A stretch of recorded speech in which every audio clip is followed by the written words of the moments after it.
Good morning. We're here today to speak to established author Pip Carr about her obstacles she's had to overcome whilst she's gone through her life and become successful writing children's books. Hi Pip. Hi. So what I want to ask you first of all is about your school life. It must have been tricky. It was very tricky, yes indeed. My reading and writing, my reports always said that I was years behind the actual age group that I was in, so that was very difficult. But it was at the time when dyslexia wasn't really recognised, so that was a real problem. Yes, of course, it's only in recent years, I suppose, that it's become more at the forefront. That's correct, yes. So we have a better understanding, I suppose. Indeed. Okay. And so was that the main problem, really? So how did you cope? Did you find other? I had a other very outlets? good coping method. Yes. Obviously, when I was at school, which was a very long time ago, we used to have fountain pens. Oh. And my great you don't trick. mean the quill and ink? No, job, I'm not presumably? that old. No, I'm not sort of Shakespeare time. And because I'm left-handed as well, so obviously with the ink and being left-handed, it just used to smudge. So you just couldn't read my writing. So not only would I get told off for my grammar and spelling and writing a sentence that just didn't make sense, I was getting the ink all across. And I think in the end they just gave up and just let me get on with it, really. If you're listening, kids, we're not advising you should do this, all right? This is a very bad idea. It is, yeah. So, I shouldn't have done that. No. Best tip. Face your challenges. Exactly. Great. Good advice, Pip. Thanks. Okay. So did you find that you actually had a better talent for things that didn't involve writing, like mathematics? I love maths. I had a fabulous teacher when I was at senior school. Oh. He was just great. He just explained everything. Mr. Swerit, his name was. And then after we went to the next year, it just went all to pot then, really. I wasn't as good. I didn't enjoy it. So you did like some subjects, didn't you? I love geography. Absolutely love geography. It's strange how you found other outlets. Yeah. I think it depends on the teacher as well. If you've got a great teacher who can help you and doesn't mind. I know they say to you, it doesn't matter how many times you ask, but some of them actually genuinely mean, yes, we don't mind how many times you ask. And I think I found that with my maths teacher and the geography teachers as well. So maybe find that one or two teacher that will listen to you. Exactly. And help you along. That's good advice.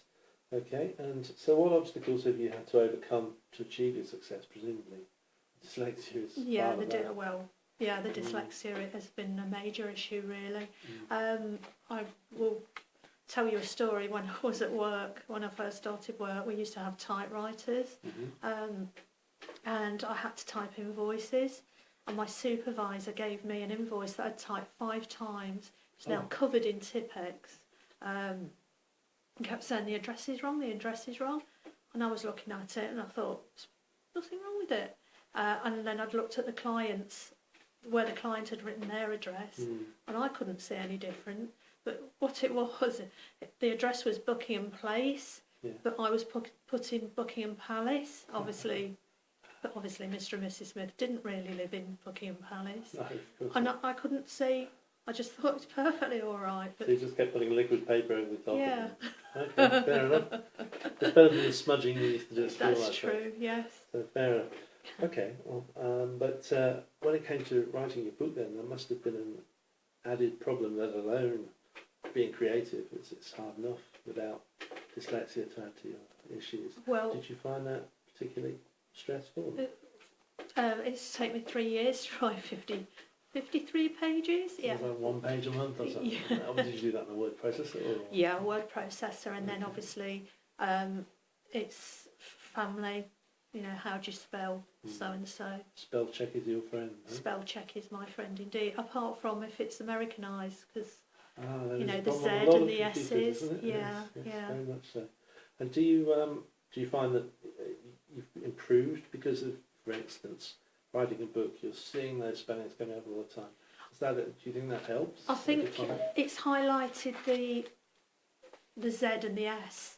That's really been highlighted to me. I now know if I see, say for example, organisation, not that I could spell it, but if there's a Z in it, I know that's wrong.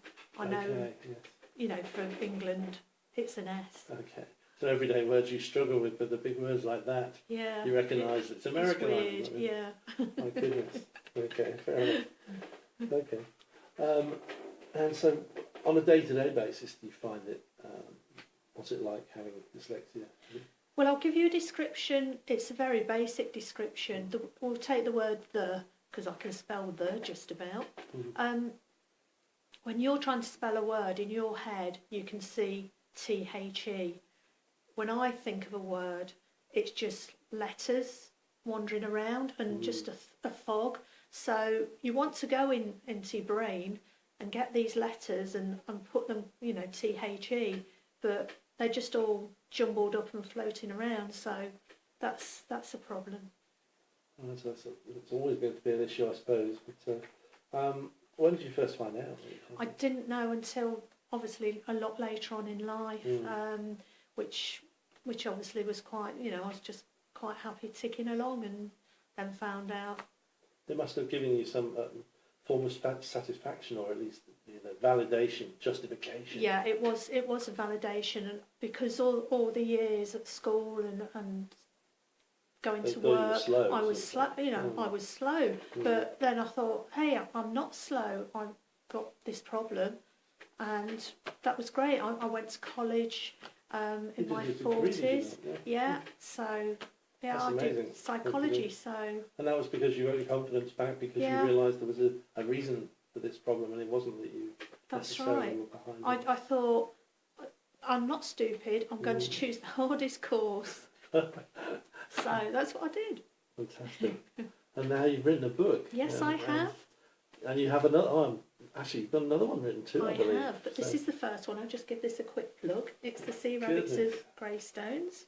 Amazing. So that's the first one published. We actually wrote one before as well, and now you've written another one. So. Yeah, I wrote a grown-up book, and I sent it off to a publisher in Ireland, and I got a letter back to say, we like the book, can we have some more chapters? So I thought, great, this is looking promising. So I sent the chapters off, and I didn't hear anything for a long time, so I thought, happy days. And then a little while after that, I got a letter to say, we're very sorry, but we've taken on another I know what's another coming, author. So don't use a bad word here. Come on, tell your story. So Cecilia Ahern and P.S. I Love You. My goodness. It's the reason. Quite a thing to happen. Still, there we are. So you've moved on from that. I have. You're the bigger person. Yes, I am. Okay, all right. What would you say to other people that have challenges, not just dyslexia, but other areas of their life that they need to bring under control just to succeed? How do you go about it? I think first and foremost, in my case, because I wasn't sort of told I've got dyslexia until I was older.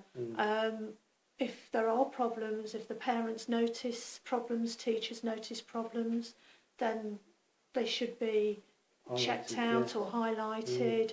I mean, there's lots of reasons. So not knowing actually held you back? Yes. But once you knew and you could deal with it and see the right people, you were in a position to actually handle it. That's right. I think, obviously, if I was at school, in my junior school, and somebody said, you've got dyslexia, it would be like, Yeah, but now, when you're older, there's a lot of help. There's a lot of help out there. I believe you're involved in that yourself to some degree. That's right. I go round to primary junior schools. I've done a few in Ireland, and more recently I went to a British school over in Spain, and I was sort of highlighting dyslexia and promoting the book. I was reading to the children, but I had to say to them, look, I've got dyslexia, and I did what I call the mind map, the example I gave you of explain what happened in my head, and said that if I stumble when I'm reading, then the teacher had got a book, so she would help me with the words. And the kids are just amazing, because obviously they know about dyslexia, or they're more aware about dyslexia, so they're going, Oh, it doesn't matter. We don't mind. So that was great fun. And what age groups was that? Sorry. That was 4 to 11. Gosh. But then I went in with the 16-year-olds, which was really scary because they're all like 7 foot tall. But it was very good because obviously they're more aware of dyslexia. Did you meet any children? Yes, yeah, there was a couple in there, so we were sort of comparing notes, which was great because it was like, oh, is that what happens to you? That would be great for them to see someone that's actually risen above it and become successful despite difficulties. It is. So it just shows what you can do. It is. I actually read my book to them, which was quite embarrassing because... To 15-year-olds? Yeah, 15, 16-year-olds, yeah. And how old did you book for again? 5 to 8? Well, they were quiet, so... Now it's from 5 to 15. Yeah. Well, you've obviously done well, and I wish you every success in the future. Thank you. That's very kind of you. It's proof of what can be achieved when you overcome your obstacles. So thank you for talking. All right, thanks a lot. Bye-bye. Bye.